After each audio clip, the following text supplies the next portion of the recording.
Okay?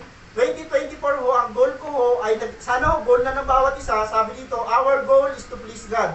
Sabi dito sa Timoteo, sinisikap niyang mabigyan ng kasiyahan ng kanyang pinuno. Yan ang goal natin ngayong taong ito. Lord, ngayong buong taong ito, Lord, wala akong ibang gagawin kundi mabigyan ka ng kalukuran. Ngayong buong taong ito, Panginoon, Lord, pasasayain kita. Ngayong buong taong ito, Lord, paglilingkuran kita. Pwede bang ganun ang goal natin? Kahit nagtatrabaho ka. The best na, gawin mo na yung the best na trabaho mo. Lord, itong trabaho ko na to, kung bakit gaganda ako, Panginoon, yung paggawa nito dahil ito para sa iyo. Yan ang papuri sa Diyos. Nag-aaral ka ba, gawin mo na yung pinaka-the best na pag-aaral mo para sa Diyos. Amen mo ba? Kasi kahit sa lahat ng larangan natin, pwede natin itong i-apply, pwede natin itong ihandog sa Diyos. Bigay natin yung the best. Napakahirap magkaroon ng covenant, lalo na pag kay Lord yan nakipag-covenant. So binanggit nung Wednesday, na hindi mo basta-basta pag nakipag-covenant ka sa Diyos. Dahil Diyos ang kausap mo at hindi tao. Kailangan pag nakipag-covenant ka sa Diyos, maliit o malaki, kailangan gawin mo ito dahil Diyos ang kausap mo. Amen ba? Sino dito nakipag-covenant kay Lord na buong isang taong ito, Lord, sa iyo ako? Wala. Hindi lang po pastor kasi pang isang taon ako eh. Lifetime. Amen? Hanggat may buhay, ang buhay ko na to ay para na sa Panginoon. Sabi ng Biblia, I will. Pag yung word na I will at Diyos ang nagsasabi, it will come to pass. Kahit napakahirap, kahit napaka-imposible dahil Diyos ang nagsabi, sabi ng Diyos, gagawin ko, mangyayari kahit mahirap. Mangyayari. It will come to pass. Ano ba problema mo sa kasalukuyan? Pastor, ang problema ko sa kasalukuyan, yung problema ko himala na lang para mangyari. May imposible ba sa Diyos? Walang imposible sa Diyos. Sa Diyos ang himala.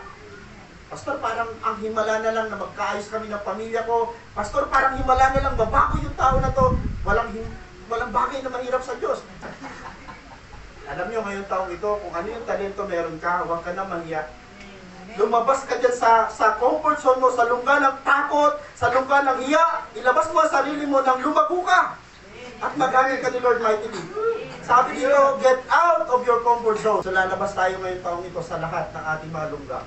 Lungga ng hiya, lungga ng takot, panahon na para lumabas ka dyan. Mga kapatid, pag pinalalabas ka ng Diyos sa isang lugar, yes, hindi mo alam yung ano mangyayari sa iyo dun sa lugar na yon, pero kung ang Diyos ang nagsabing magtiwala ka, hindi ka mapapahamak. Amen. Pag lumabas ka sa comfort zone mo, kapatid, may lalaya. Una, ikaw. Pangalawa, yung mga tao kung palalayain gamit ikaw. Pwede ba natin palapakan ng Diyos sa bagay na yun? Pastor, gusto kong may lumayang mga tao. Kapatid, ikaw muna.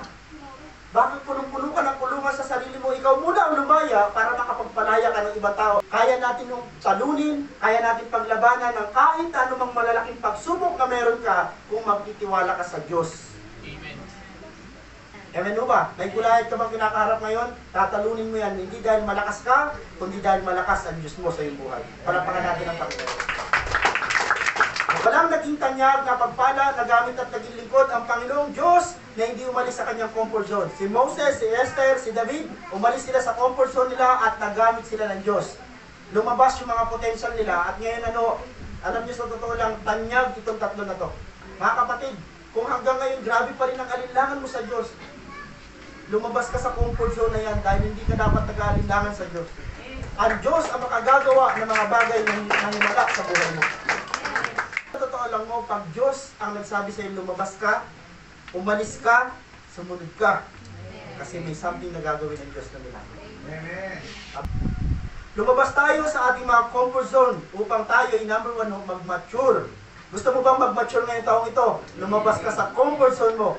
Lumabas ka sa lungga kung saan comfort na comfort ka, hindi ka na dyan lalago. Kapatid, lumabas ka para mag-mature ka at pag nag-mature ka, mangyayari sa iyo, mag-grow ka. At the same time, mamumunga.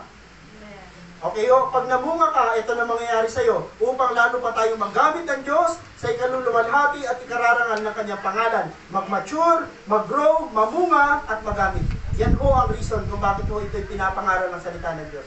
Get out of your comfort zone. Palapakan po natin ang Panginoon sa amin. Maraming salamat po. Sa Diyos po ang pinakamataas na papuri.